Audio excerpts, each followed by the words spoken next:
Saya kasih Tuhan ya. Senang sekali kita bisa berkumpul kembali bersama-sama. Beri kesempatan. Waktu berlalu begitu cepat. Ya, tadi ngomong-ngomong sama Taufik, dia bilang atau sama siapa? Cun ya, dia bilang sudah setahun saya datang sejak tahun lalu ya, karena mamanya sudah pulang ya. Mamanya datang ke sini setahun dan sekarang sudah pulang. Setelah kita akan sama-sama melihat firman Tuhan yang saya ambil di dalam Markus pasal yang keempat. Kita akan sama-sama membaca, memperhatikan ayat yang ke-35 sampai ayat yang ke-41. Markus pasal yang keempat, ayat 35 sampai ayat yang ke-41.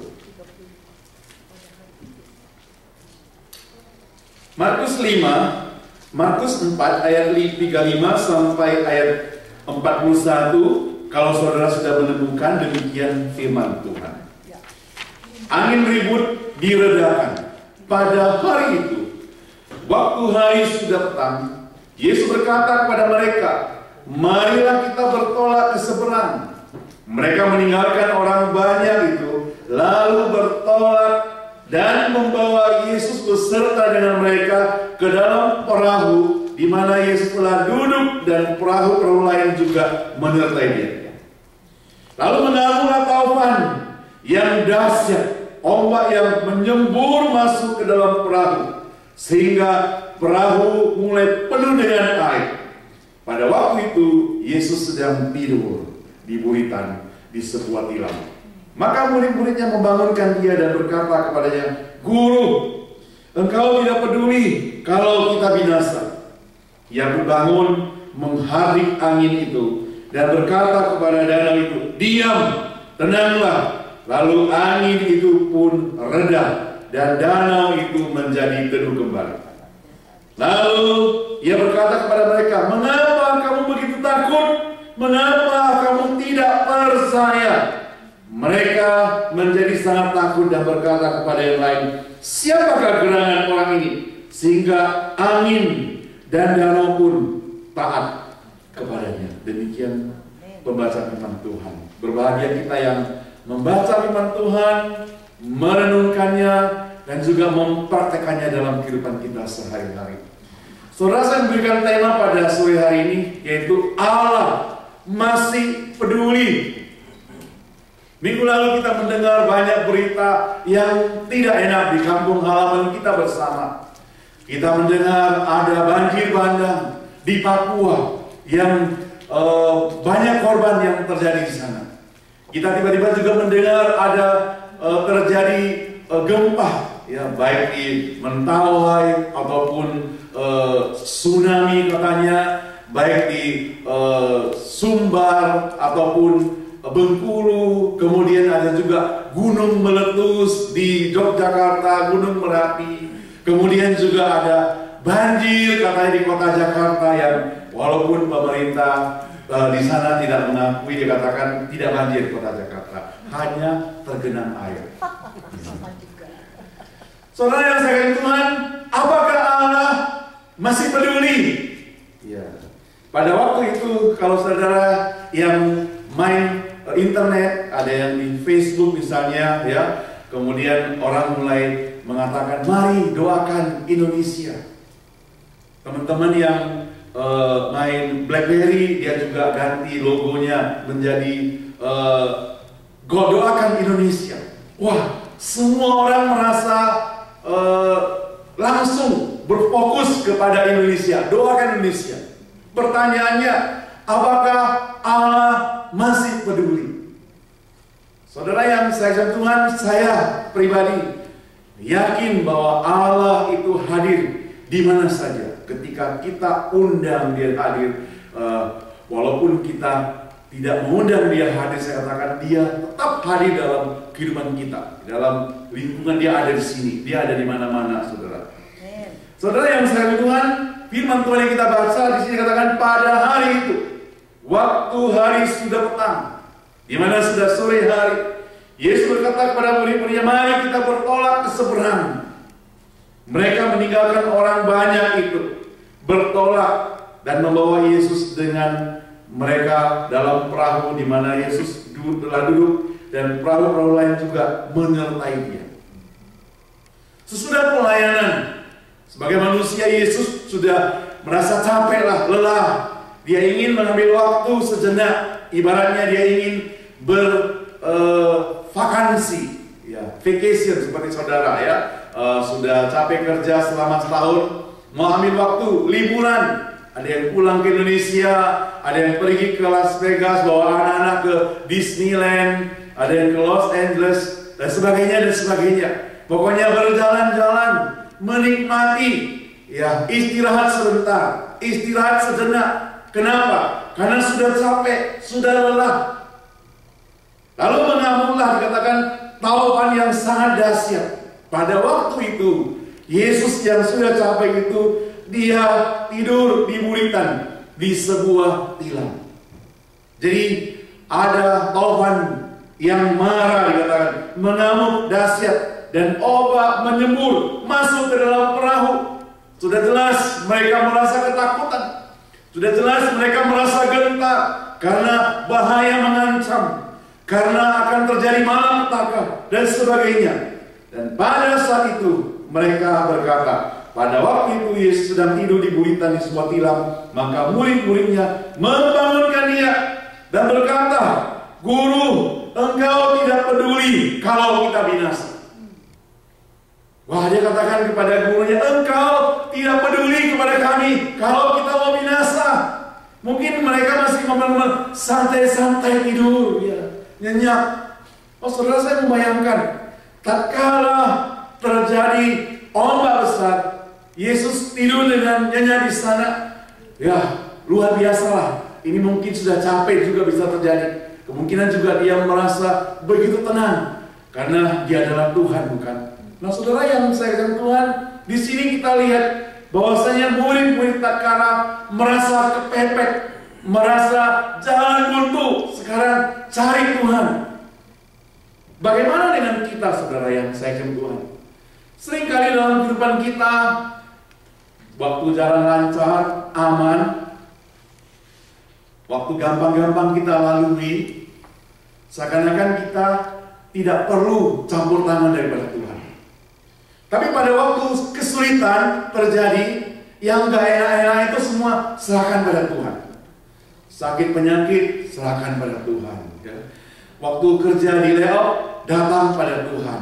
Waktu kerja aman-aman, lupa Tuhan. Ya. Waktu sehat-sehat, lupa Tuhan. Makan enak, gak pernah mengucap syukur kepada Tuhan. Pesta besar, lupa mengucap syukur juga kepada Tuhan. Tapi pada tiba saatnya, pada waktu susah, pada waktu ada malapetaka, pada waktu ada kesulitan datang, baru datang kepada Tuhan. Baru katakan, "Tuhan, mengapa engkau tidak peduli aku? Mengapa engkau tinggalkan aku? Mengapa engkau pergi daripadaku?" Saudara yang saya katakan Tuhan, ternyata pandangan kita keliru. Tuhan tidak pernah meninggalkan kita. Yang kita lakukan adalah kita yang sering meninggalkan Tuhan. Pada waktu kita senang, Tuhan kita lupakan. Pada waktu kita susah, datang menjerit pada Tuhan, minta Tuhan campur tangan. Padahal saudara, pada waktu kita bertobat, kita katakan, "Oh Tuhan, aku serahkan seluruh hidupku kepada Dia. Aku serahkan hidupku kepadamu. Aku serahkan seluruh hartaku kepadamu." Kita mungkin sampai mengaku demikian. Tapi saudara, sesudah lewati beberapa saat sejenak, kita mulai hitung-hitungan dengan Tuhan. Dulu kita pernah katakan, "Aku serahkan semua kepada Dia." Tapi sekarang kita menggenggam tangan kita. Saudara, mengapa para seorang pemuda yang kaya datang kepada Tuhan Yesus, lalu Tuhan Yesus menantang dia dengan menjual hartanya? Karena Tuhan Yesus ingin mengetahui bagaimana isi hati dari pemuda itu. Apakah dia sungguh-sungguh mau menyerahkan seluruh hidupnya, atau hanya datang sekedar iseng-iseng saja, mau enak-enak saja? Dia katakan, 10 kemtaran aku sudah lakukan. Aku tidak mencuri, aku tidak berzina, aku tidak merugikan orang lain, dan sebagainya, dan sebagainya. Maka Tuhan katakan, pergi, jualah hartamu. Oh, ketika dia mendengar kalimat itu, dia langsung balik kanan gerak pulang. Saudara hampir mendapatkan keselamatan tapi tidak dapat gara-gara masalah dia lebih tertarik daripada hartanya. Soalnya bukan kita tidak merasa penting dengan harta. Saya tahu ada orang katakan harta itu perlu, uang itu perlu, karena uang itu tanpa uang kita nggak bisa berbuat apa-apa. Tanda kutip bisa benar. Ada orang kutip entah dari mana, siapa tulis begitu, dia bilang lebih enak, ya, karena uang itu begitu penting, maka pentinglah uang itu bagi dia, katanya. Mana lebih enak, katanya, menangis naik di atas sepeda daripada menangis di BMW. Dia katakan demikian. Mana lebih enak menangis di naik sepeda daripada menangis naik BMW. Tantangan betul ya. Saudara yang saya Tuhan, saya katakan bahwasanya pada waktu kita susah, pada waktu kita senang pun, kita harus datang pada Dia. Kenapa? Karena kita mau serahkan hidup kita seluruhnya kepada Dia. Seringkali saudara kita mau Tuhan serahkan pengaturan Tuhan, segala kewajiban-kewajiban kita kepada Tuhan.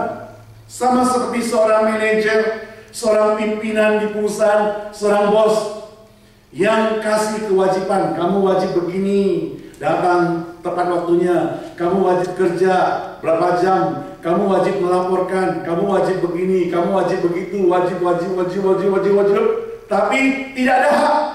Iya. Kita juga mau anggap Tuhan seperti itu. Oh Tuhan, Engkau wajib menyembuhkan penyakit saya, karena Engkau pernah janji Engkau sayang mengasihi manusia. Oh Tuhan, Engkau wajib memberi saya makan. Oh Tuhan, Engkau wajib memberi saya minum. Oh Tuhan, Engkau wajib mengasihi aku. Tetapi kita tidak pernah serahkan hak kepada Tuhan. Pada waktu mengambil keputusan, seringkali kita yang dominan. Kita katakan kita serahkan pada Tuhan, tapi tetap kita sendiri yang mengatur. Seakan-akan kita atur Tuhan.